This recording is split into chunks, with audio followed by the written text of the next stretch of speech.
संतान का होना सिर्फ भाग्य का नहीं, कर्म का भी नतीजा है। ने कीमती समझकर उठा लिया। हाँ, ये गुड़िया बड़ी कीमती होगी, वरना रानी इसे अपने पास थोड़ी ना रखती। हाँ, चलो चलो, ये ले चलता हूं।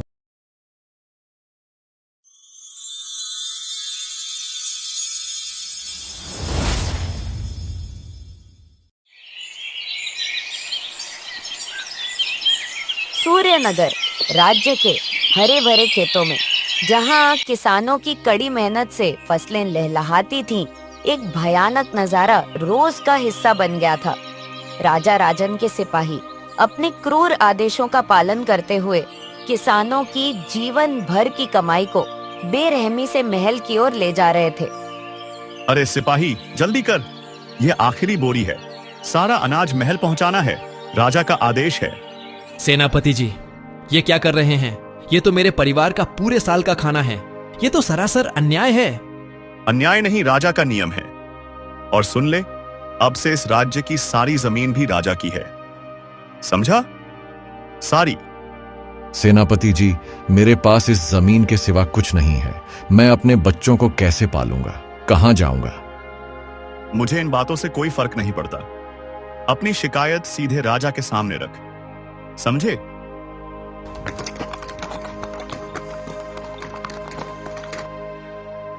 हे भगवान, कैसा न्याय है यह? हमारे अपने ही राजा इतने कठोर क्यों हो गए हैं? राजा राजन की क्रूरता की कहानियां सूर्यनगर की हर गली और हर गांव में गूंज रही थी। उनका राज प्रजा का खून चूसने और धन इकट्ठा करने के लिए जाना जाता था। पूरे राज्य में गहरा असंतोष और निराशा फैल चुकी थी। महल के विशाल कमरों में, जहां राजसी शान थी, एक और चिंता राजा और रानी को अंदर से खाई जा रही थी। संतान न होने का दुख उनके मुकुट को भारी कर रहा था और सिंहासन के लिए कोई वारिस न होना उनके राजसी जीवन की सबसे बड़ी कमी थी। महाराज, हमारी शादी को इतने साल हो गए पर हमें बच्चे का सुख नहीं मिला। मेरा मन हर पल इसी चिंता में डूबा रहता है। हाँ रीना, यह चिंता मुझे भी खाई जा रही है। मेरे बाद इस सूर्यनगर का भविष्य क्या होगा? मैंने कई देवताओं की पूजा की, व्रत रखे, पर कोई फल नहीं मिला। क्या हमारे भाग्य में संतान नहीं लिखी? भाग्य और कर्म दोनों ही जीवन का आधार है। रानी, तुम्हारी श्रद्धा सच्ची है, पर शायद अभी सही समय नहीं आया। हमें धीरज रखना होगा। पर महाराज, क्या हमारी प्रजा भी इतना धीरज रखेगी? वे भी तो वारिस का इंतजार कर रहे हैं। कहीं हम उनका भरोसा न खो दें। तुम्हारी चिंता सही है रानी। मैं इस समस्या का कोई हल जरूर ढूंढूंगा।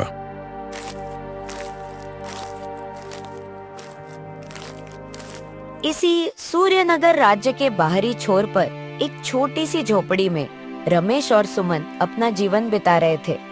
रमेश एक मेहनती किसान अपनी फसल छिन जाने के बाद अब पेट भरने के लिए जूझ रहा था। गरीबी ने उनके जीवन को पूरी तरह से घेर लिया था। मैं जानता हूं प्रिय, पर हालात ऐसे हैं कि चोरी करना भी अब आसान नहीं रहा। महल की सुरक्षा इतनी कड़ी हो गई है। अगर आज भी कुछ नहीं लाए तो हमें भूखा ही सोना पड़ेगा। तुम चिंता मत करो, चाहे कुछ भी हो, मैं खाली हाथ नहीं लौटूंगा। मुझे कुछ ना कुछ तो मिल ही जाएगा। राजा के दरबार में, जहां हर सुबह राज्य की समस्याओं पर चर्चा होती थी, सेनापति शक्ति ने एक नई उम्मीद की किरण जलाई। महाराज, आप इतने उदास क्यों हैं? क्या बताऊं शक्ति, मेरे राज्य का भविष्य मुझे अंधेरा दिख रहा है। रानी और मैं सालों से संतान सुख की प्रतीक्षा कर रहे हैं, पर कोई आशा नहीं दिखती। मुझे डर है कि मेरे बाद सूर्यनगर का क्या होगा। महाराज, मैंने सुना है कि पास के वनवास में एक महान ऋषि ध्यान आए हैं। कहते हैं कि वह बहुत ज्ञानी है और उनके आशीर्वाद से कई लोगों की इच्छाएं पूरी हुई हैं।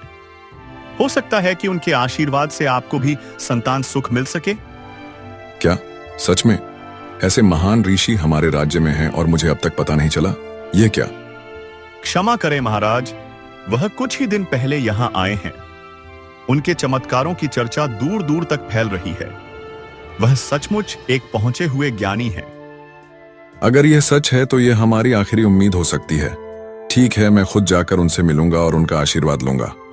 महाराज, अगर आप आज ही चलें तो अच्छा रहेगा। ऋषि ध्यान कुछ ही दिनों के लिए यहाँ ठहरे हैं।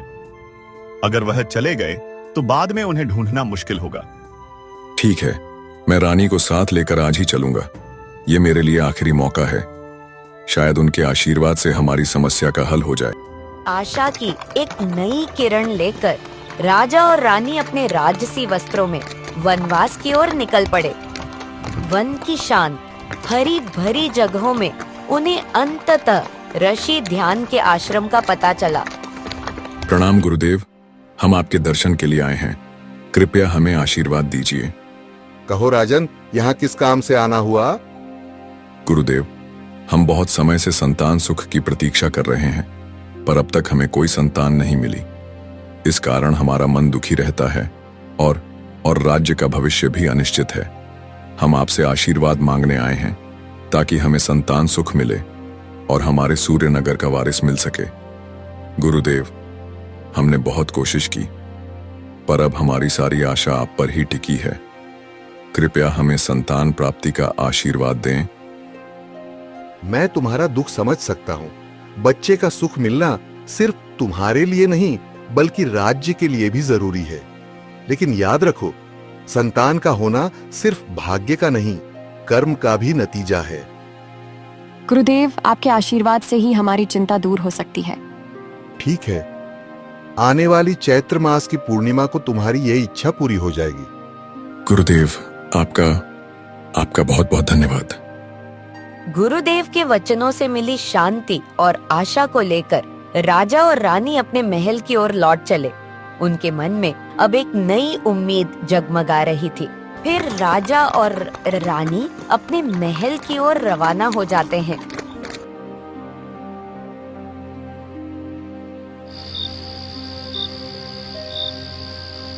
महल में जहां इंतजार का हर पल सदियों सा लग रहा था, वैद्य जी से खबर मिलने का बेसब्री से इंतजार हो रहा था।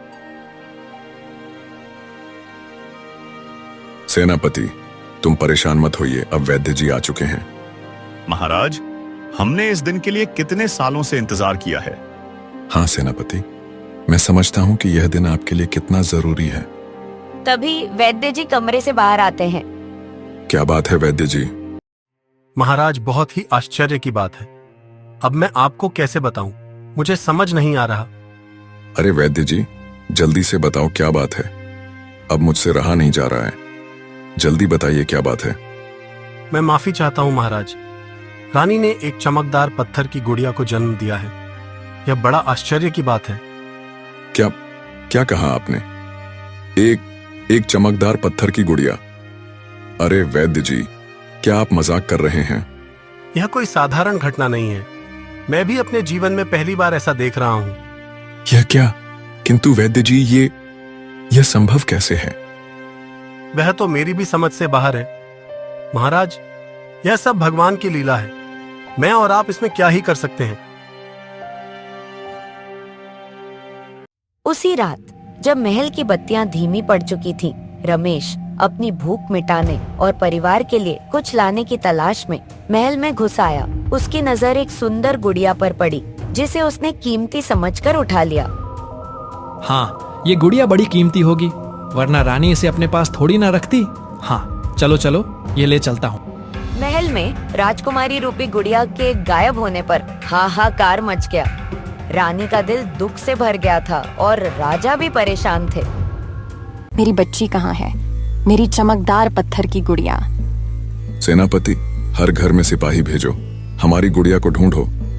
महाराज, मेरी गुड़िया बहुत खास है। वह एक चमकदार पत्थर की कन्या है, पर मेरे लिए वह मेरी संतान है। मुझे उसकी चिंता हो रही है। ठीक उसी समय राज्य में एक और आफत आ गई। प्रजा, जो पहले से ही राजा के शोषण से परेशान थी, अब भयानक सूखे के कारण विद्रोह पर उतर आई थी। तभी वहाँ पर सेनापति शक्ति आता है। महाराज महाराज महाराज, प्रजा विद्रोह कर रही है। वे कह रहे हैं कि इस बार कोई कर नहीं दे पाएगा। भयानक सूखे के कारण सारी फसल नष्ट हो गई है। ओहो, तो इसमें मैं क्या करूं? सीधी बात है, मुझे किसी भी हाल में कर चाहिए, मतलब चाहिए।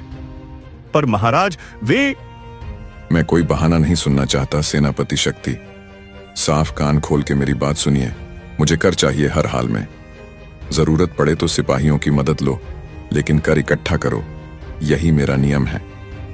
ठीक है महाराज, जैसा आप चाहें वैसा ही होगा।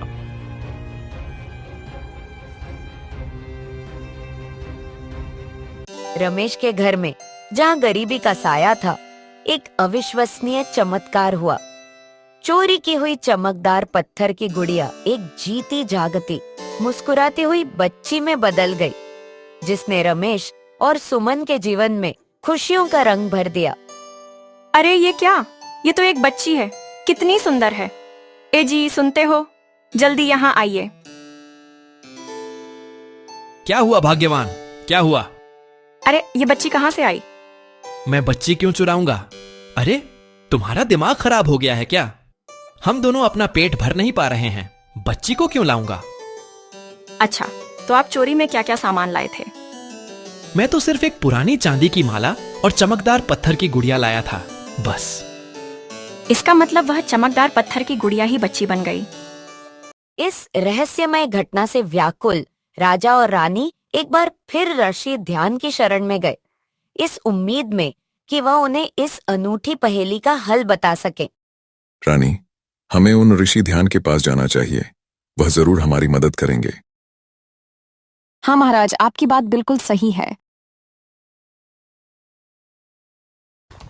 राजा और रानी फिर से ऋषि ध्यान से मिलने के लिए वनवास की ओर निकल पड़े। अरे राजन, आप यहाँ? क्या हुआ? फिर कोई मुसीबत आ गई क्या? प्रणाम गुरुदेव, प्रणाम। हम फिर से आपके पास आए हैं क्योंकि हमारी चिंता और बढ़ गई है। मुझे बताइए बाबा, मेरी बच्ची कहाँ पर है? मुझे बताइए। देखो बेटी, तुम्हारी बेटी स्वस्थ है। ये आप क्या कह रहे हैं बाबा? वह तो चमकदार पत्थर की गुड़िया जन्मी थी। देखो पुत्री, यह लड़की बहुत ही पवित्र है। किसी भी अपवित्र स्थान पर इसमें प्राण नहीं रहेंगे। तो क्या गुरुदेव, हमारा राज्य अपवित्र है क्या? देखो राजन, तुम्हारे राज्य में बहुत सारे लोगों की बद्दुआ फैली हुई है, इसीलिए वह स्थान उसके लायक बिल्कुल नहीं है। बल्कि उस किसान के घर में। क्या? उस किसान के घर में क्या गुरुदेव? बताइए। तुम्हारी बेटी किसान रमेश के घर में जाकर उसको प्राण मिले हैं। क्या? पर गुरुदेव, यह किसान कैसे पवित्र हो सकता है? वह तो चोर है। उसे एक वक्त का खाना भी नहीं मिल रहा, इसीलिए वह चोरी करता है। पर वह दिल का बहुत साफ है। वह सभी गरीब लोगों की मदद करता है। तो गुरुदेव, अब मैं क्या करूं? जब तक तुम्हारा महल पवित्र नहीं हो जाता, तब तक राजकुमारी को महल में मत लाना, वरना वह चमकदार पत्थर की गुड़िया बन जाएगी। याद रखना। तो गुरुदेव, आप ही बताइए कि मैं कैसे अपने महल को पवित्र करूं? राजन, अपनी प्रजा का ध्यान रखो। जिनके पास भोजन नहीं है उन्हें भोजन दो, जिनके पास घर नहीं है उन्हें सहारा दो, और सबसे जरूरी, अन्याय और शोषण को खत्म करो। जब तुम्हारा राज्य न्यायपूर्ण और दयालु होगा, तभी तुम्हारा महल पवित्र हो पाएगा। ऋषि ध्यान के शब्दों ने राजा राजन के दिल को छू लिया। उन्होंने अपने अन्यायपूर्ण कामों का पछतावा किया और एक नए न्यायपूर्ण सूर्यनगर राज्य को बनाने का संकल्प लिया। आपका बहुत बहुत धन्यवाद गुरुदेव। अब से मैं कभी प्रजा के साथ अन्याय और शोषण नहीं करूंगा। सेनापति शक्ति, अब से हमारे राज्य में कोई भी व्यक्ति दुखी या भूखा नहीं रहना चाहिए। जिनके पास अनाज नहीं है, उन्हें हमारे महल से अनाज दिया जाए। ठीक है महाराज, आज से यह लागू किया जाए। जी महाराज, मैं तुरंत इसकी व्यवस्था करता हूं। अगले दिन से ही सूर्यनगर राज्य में बदलाव की हवा बहने लगी। राजा राजन ने खुद प्रजा की भलाई के लिए काम करना शुरू कर दिया। न्याय और दया के नए नियम लागू हुए और जल्द ही महल की दीवारें पवित्रता और न्याय की चमक से जगमगाने लगी। जब महल पवित्र हो गया और प्रजा के चेहरों पर मुस्कान लौट आई, तब राजा और रानी अपनी खोई हुई बेटी को वापस लाने के लिए रमेश के घर गए। हाँ रानी, मुझे लगता है कि अब हमारा महल पवित्र हो चुका है। हाँ महाराज, अब हमें हमारी बेटी को हमारे महल में लाना चाहिए। हाँ रानी, तुम्हारी बात बिल्कुल सही है। फिर राजा और रानी रमेश के घर की ओर निकल पड़ते हैं।